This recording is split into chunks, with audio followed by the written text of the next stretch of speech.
Washington Post story about the U.S. Officers and generals being employed by Saudis and Emiratis. The Washington Post recent report says that the U.S. military veteran advisors helped and facilitated the UAE's involvement in intervention in Yemen and Libya. Were you aware of this fact? Well, I've certainly seen the story. In terms of the activities or actions of retired individuals, they're private citizens, so I don't have any particular comment to provide. They are coming up with the experience they had from U.S. military, and then they go out and get involved in a conflict that is extremely controversial, like in Yemen and in Libya as well.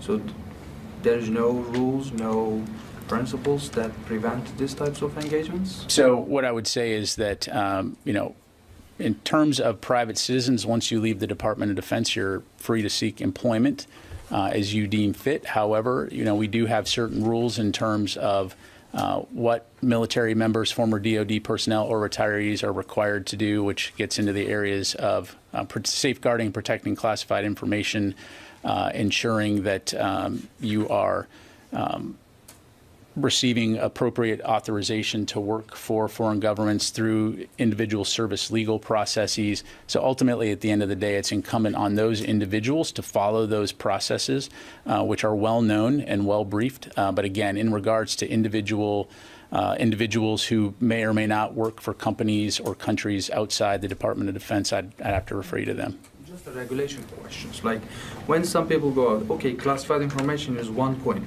How about in getting involved in like wars waged by the countries that they are being employed by?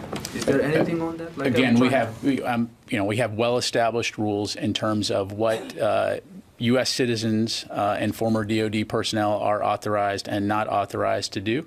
And so those rules are briefed to those individuals as they depart the Department of Defense. But again, I'm not going to get into talking about any specific individual case. I'd refer you to those individuals. But thank you.